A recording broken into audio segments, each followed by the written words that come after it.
오늘 우리에게 주시는 하나님의 말씀은 사도행전 14장 19절부터 22절까지입니다. 유대인들이 안디옥과 이고니온에서 와서 무리를 충동하니 그들이 돌로 바울을 쳐서 죽은 줄로 알고 시외로 끌어내치니라.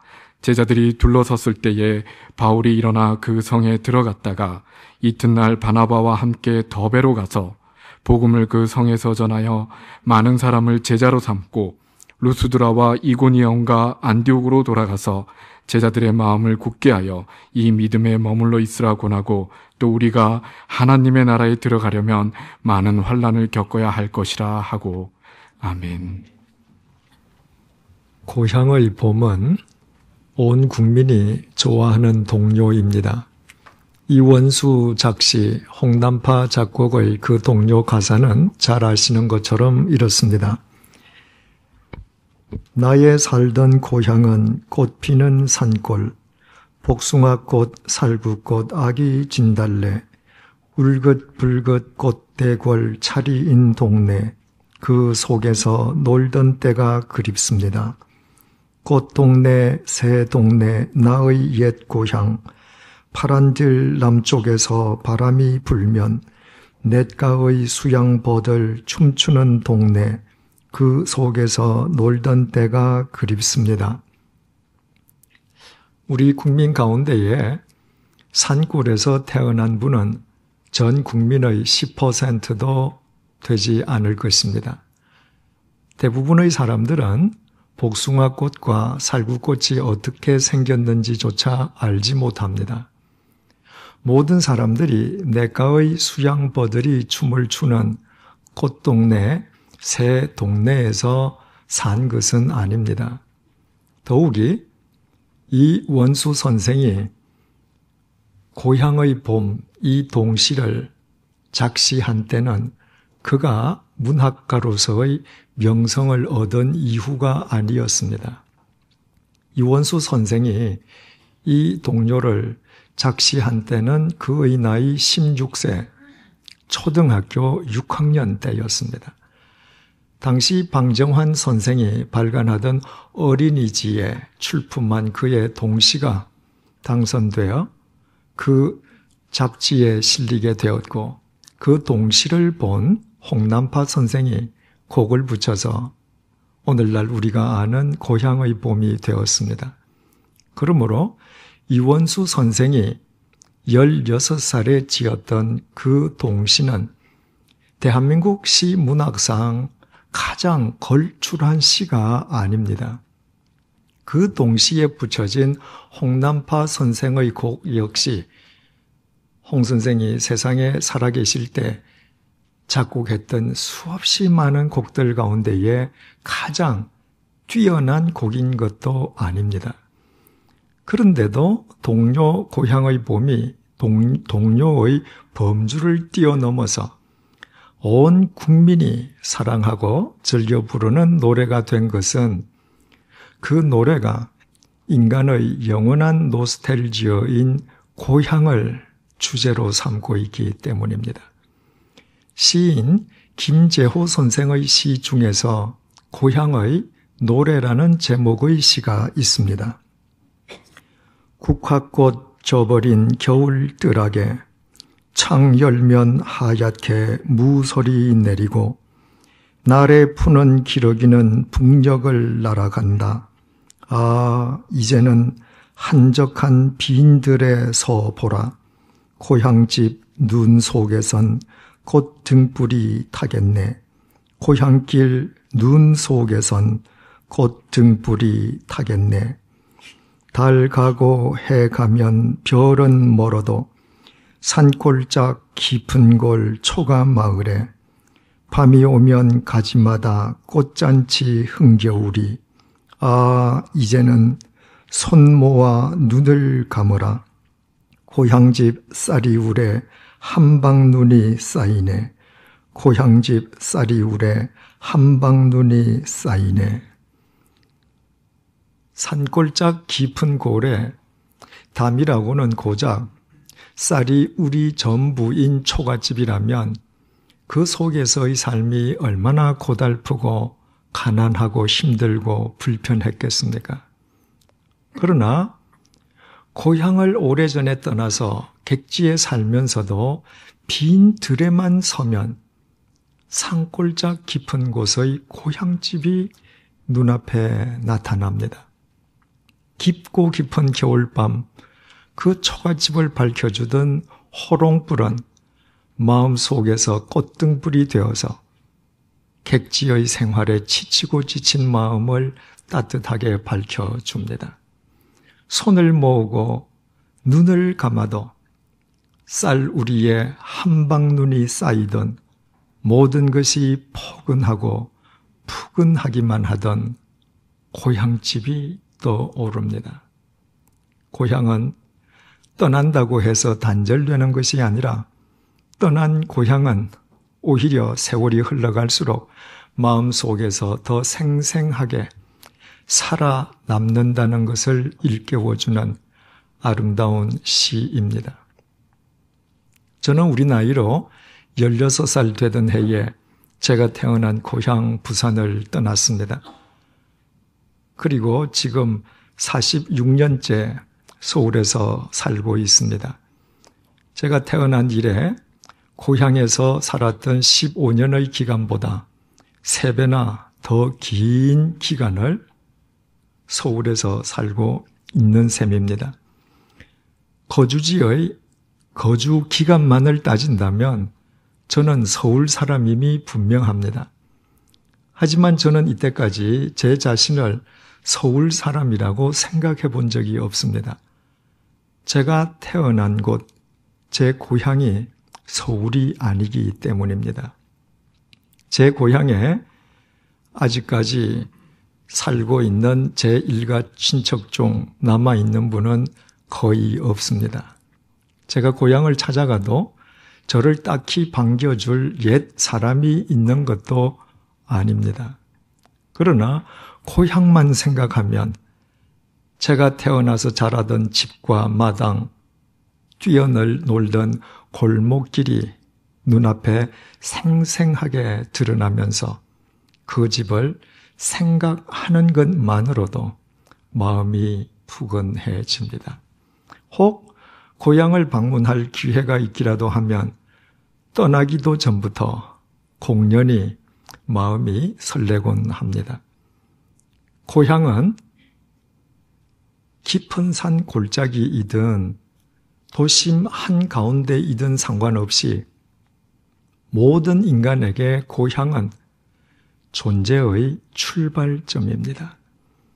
출생의 흔적이 고향에 서려 있고 이해타산의 셈을 할 줄 알기 이전의 순수한 모습이 그곳에 서려 있고 때묻기 이전의 해맑은 꿈이 그곳에 서려 있고 무엇보다도 차마 겉으로 드러낼 수 없었던 마음속 깊은 곳의 속울음까지도 따독거려 주시던 어머니의 따뜻한 손길이 그 속에 서려 있습니다. 그래서 고향의 겉모습은 아무리 변해도 옛 고향은 사람의 마음속에 영원한 노스텔지어로 자리 잡게 되고 고향을 생각하는 것만으로 사람들은 따뜻한 위로와 새로운 힘을 얻게 됩니다. 명절 때가 되면 많은 사람들이 그 극심한 고속도로의 체증도 마다하고 길을 쓰면서 고향을 찾아가는 이유가 바로 여기에 있을 것입니다. 그렇다면 우리와 성정이 똑같은 인간인데다 우리 민족처럼 가족을 중시하는 유대인이었던 사도 바울 역시 고향을 생각하는 마음은 우리와 똑같지 않겠습니까? 루스드라 사람들은 선천성 하반신 마비자를 일으켜 세운 바울을 헬라 신화 속의 신이라고 믿을 정도로 바울에 대한 경외심을 갖고 있었습니다. 그러나 비스디아 안티옥과 이고니온에서 루스드라를 덮친 유대인들이 루스드라 사람들을 교묘하게 충동질해서 그들과 함께 바울을 죽이기 위해 돌로 바울을 쳤습니다. 돌 세례를 받은 바울이 쓰러져서 미동도 하지 않자 바울을 돌로 친 사람들은 바울이 죽었다고 단정하고 바울의 시체를 질질 끌고 가서 성 밖에 내쳐버렸습니다. 그러나 모든 사람들이 죽었다고 단정했던 바울은 죽지 않고 일어났습니다.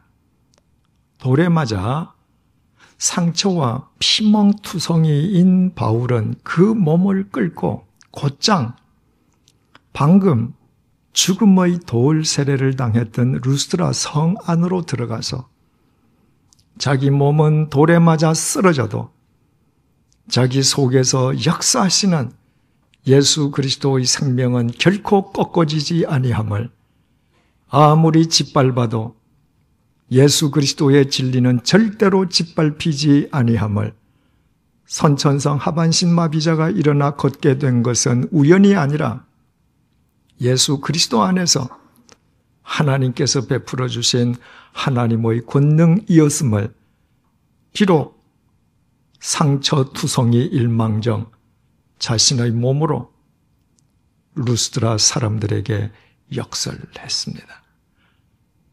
그리고 그 이후에 있었던 일을 본문 20절에서 21절 상반절이 밝혀줍니다. 제자들이 둘러섰을 때에 바울이 일어나 그 성에 들어갔다가 이튿날 바나바와 함께 더베로 가서 복음을 그 성에서 전하여 많은 사람을 제자로 삼고, 죽음의 돌 세례에서 일어나는 즉시로 루스드라 성 안으로 되돌아갔던 바울은 필경 그날 밤에 그곳에 있는 그리스도인들로부터 응급처치를 받았을 것입니다. 이튿날이 되자 사도 바울은 곧장 바나바와 함께 루스드라에서 동쪽으로 140km 떨어져 있는 더베를 찾아갔습니다. 2000년 전 140km의 거리는 도보로 닷새 길이었습니다.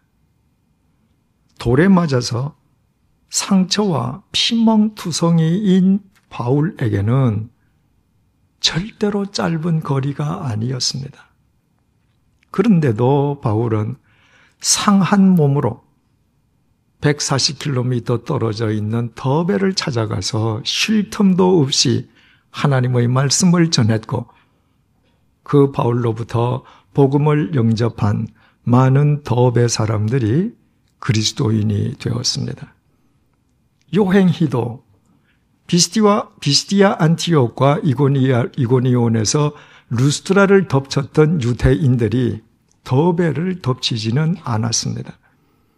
그래서 버가에서 타우루스 산맥을 넘은 뒤에 비스디아 안티옥과 이고니온과 루스드라를 거쳐서 더베에 이르기까지 바울은 오직 더베에서만 유대인들의 방해 없이 하나님의 말씀을 전할 수 있었습니다. 중요한 사실은 사도 바울이 마지막 전도지로 선택했던 더베 동쪽 200km 채 못 미친 곳에 다소가 위치하고 있었다는 것입니다. 지중해 세계에 복음을 전하기 위해서 사도 바울이 애당초 출발했던 곳은 수리아의 안티옥이었습니다.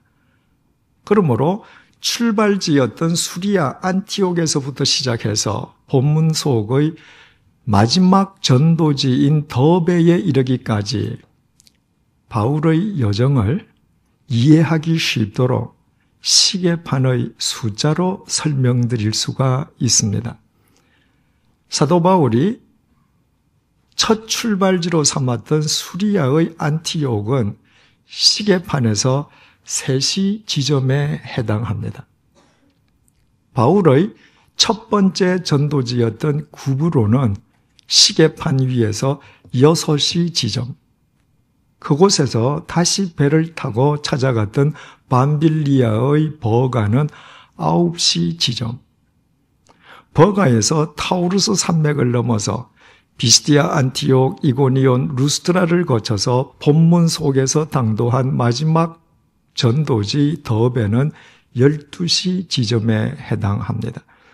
그리고 더베에서 동쪽으로 200km 채 못 미쳐 위치하고 있는 다소는 2시에 해당하는 지점이었습니다.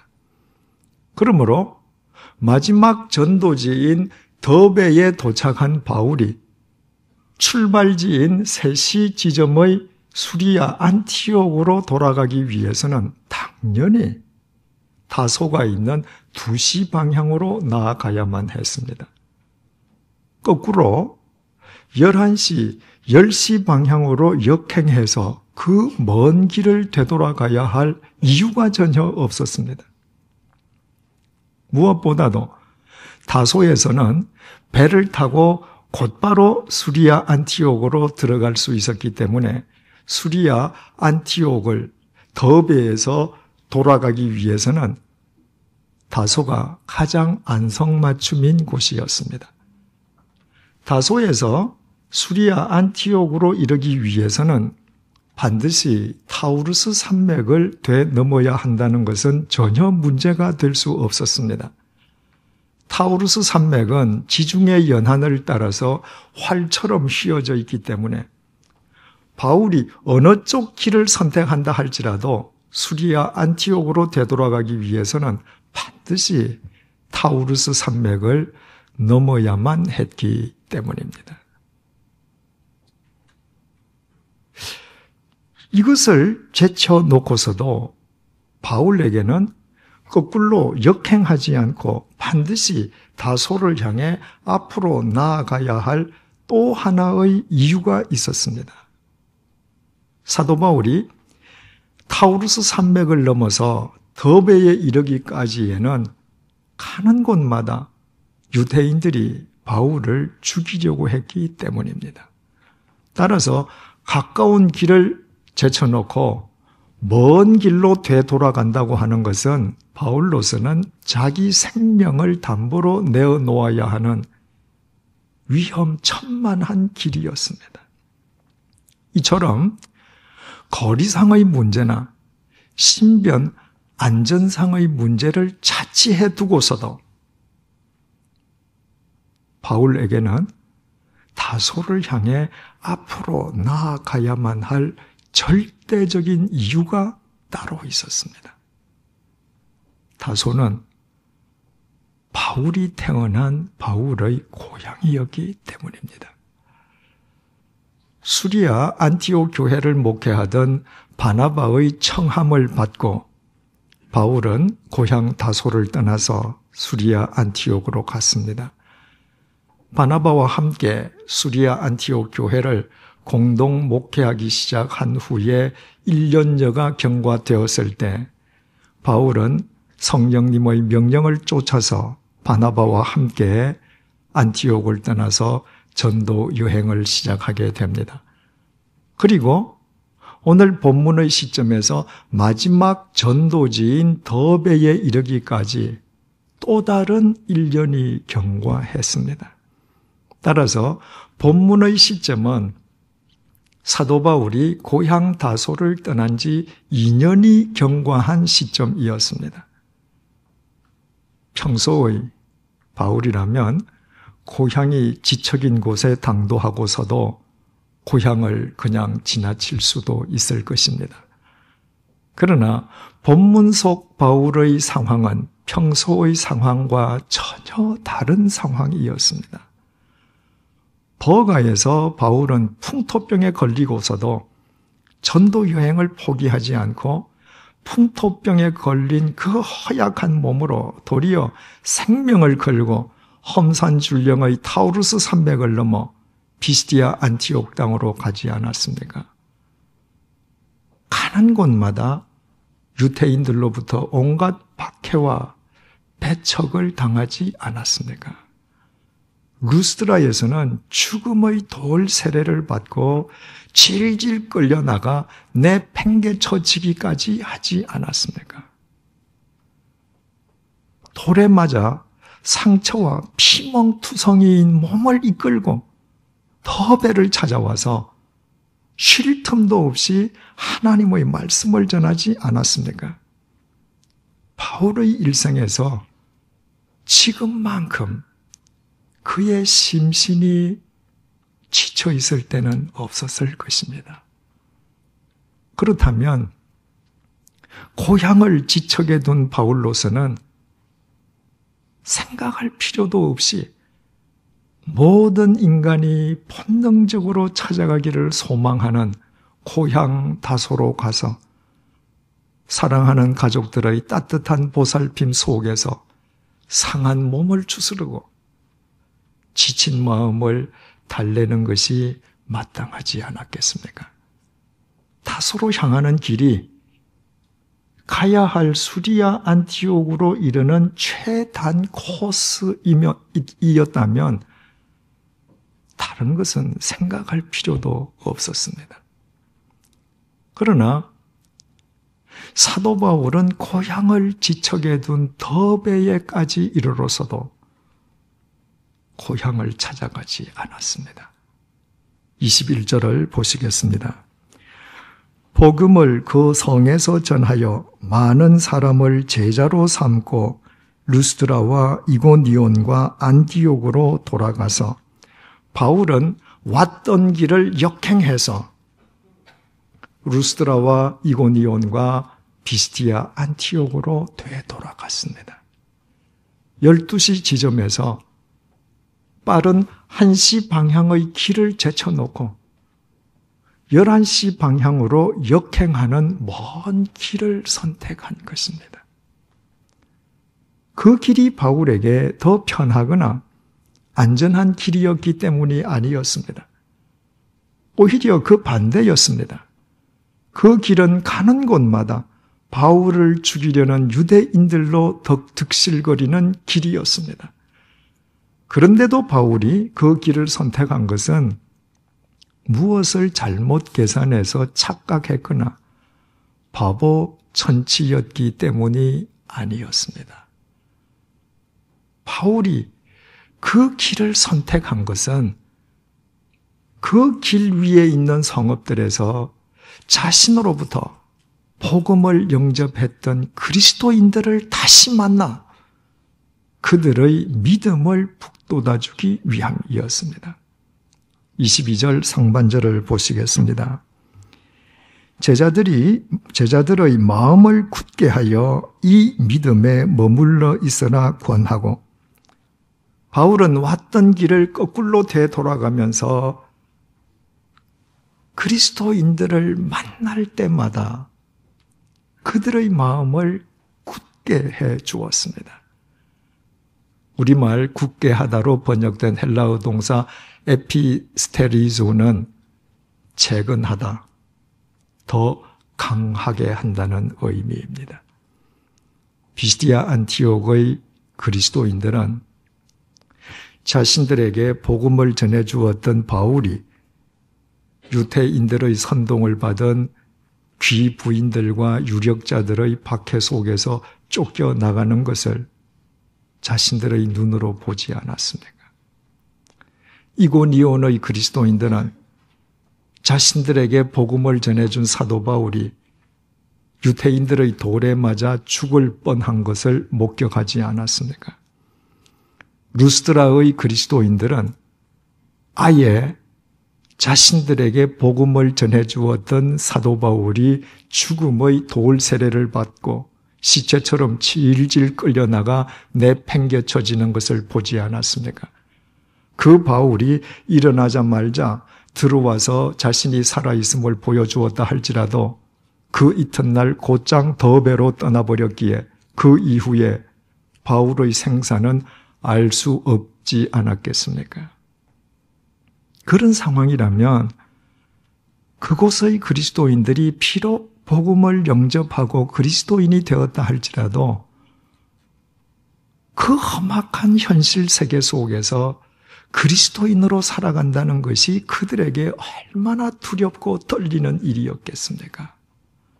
그런데 기약 없이 자신들을 떠나갔던 사도 바울이 되돌아온 것입니다.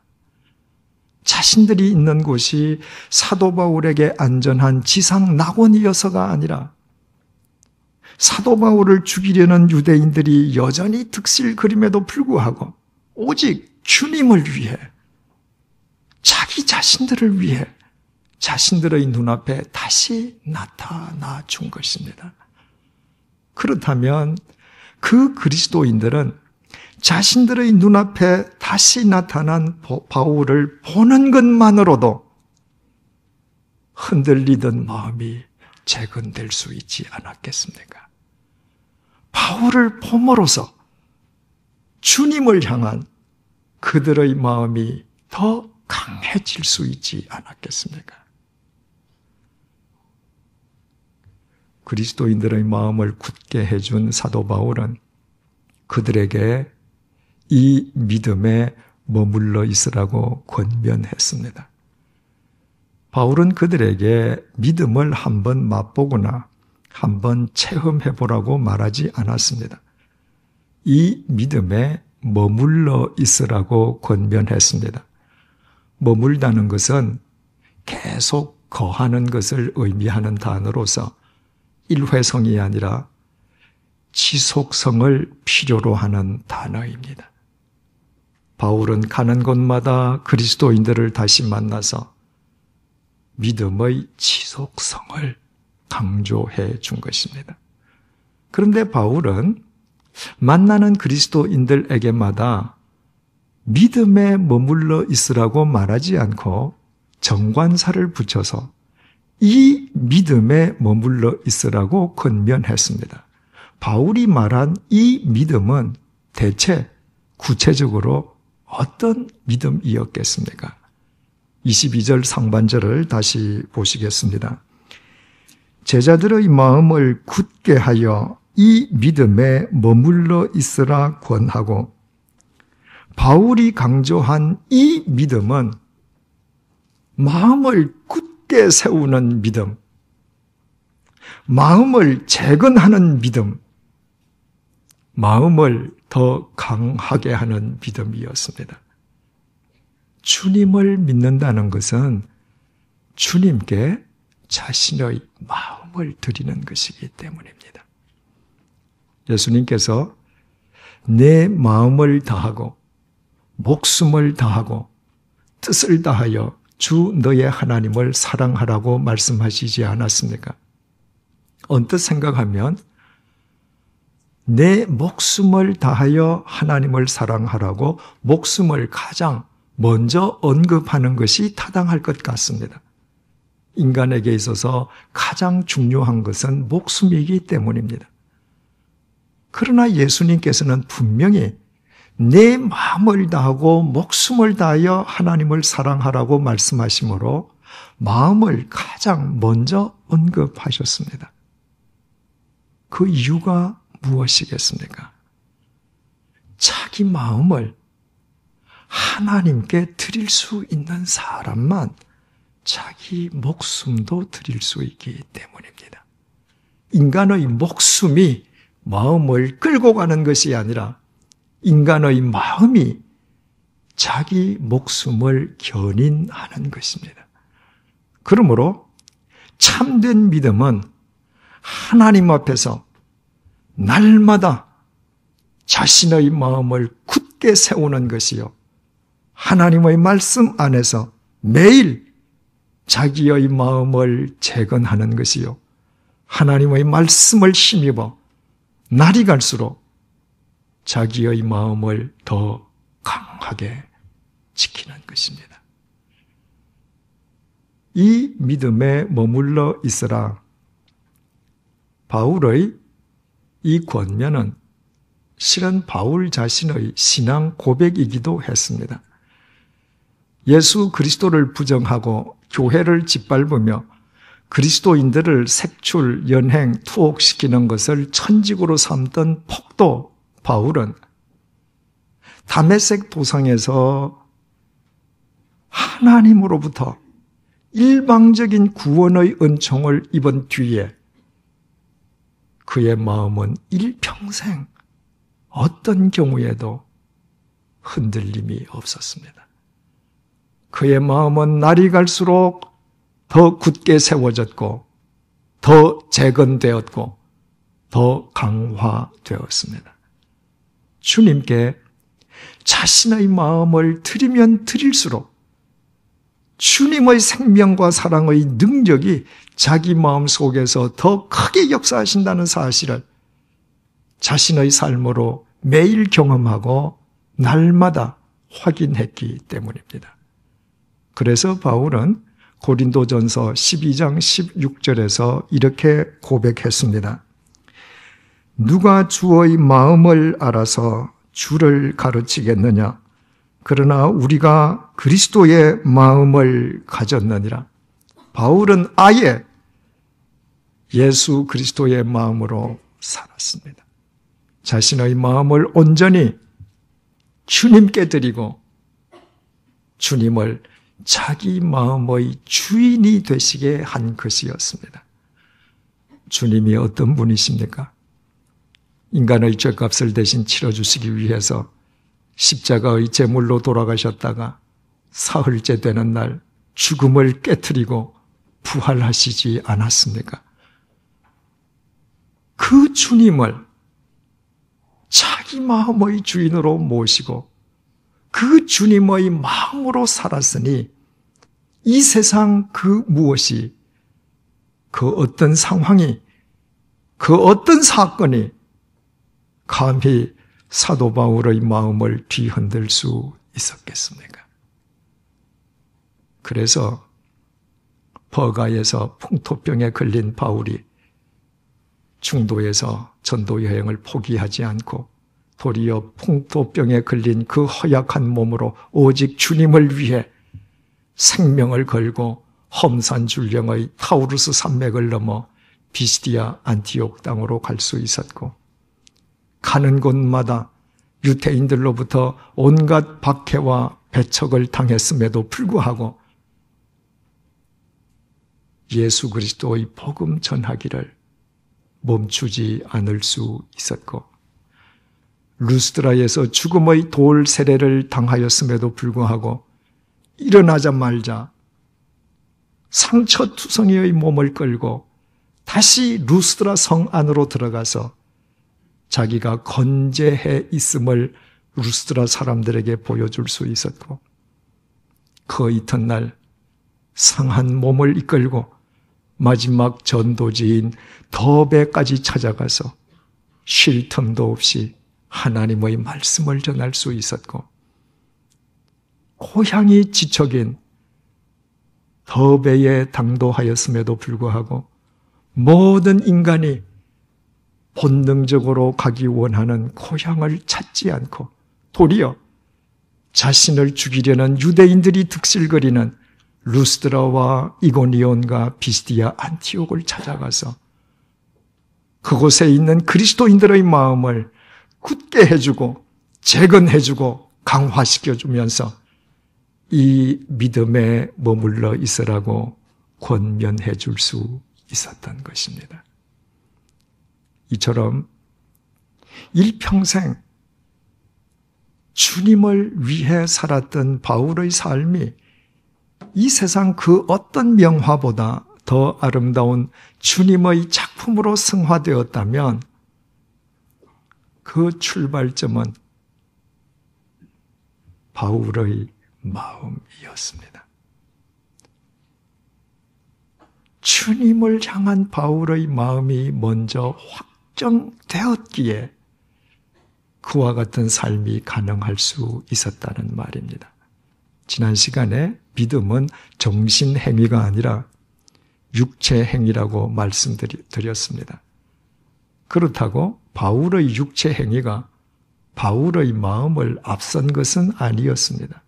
만약 그랬더라면 육체행위가 마음을 앞서는 바울의 삶은 천방지축 폐역할 수밖에 없었을 것입니다.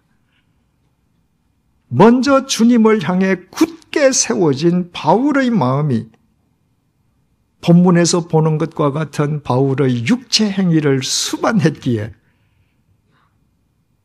그는 예수 그리스도 안에서 영원한 사도로 영원히 살아있는 것입니다. 다윗은 시편 57편 7절을 통해서 이렇게 고백했습니다. 하나님이여, 내 마음이 확정되었고 내 마음이 확정되었사오니 내가 노래하고 내가 찬송하리이다.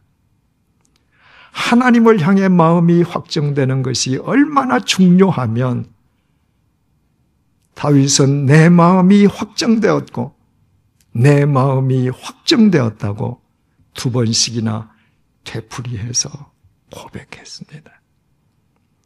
우리말 확정하다로 번역된 히브리어 동사 쿤 역시 굳게 세우다는 의미입니다.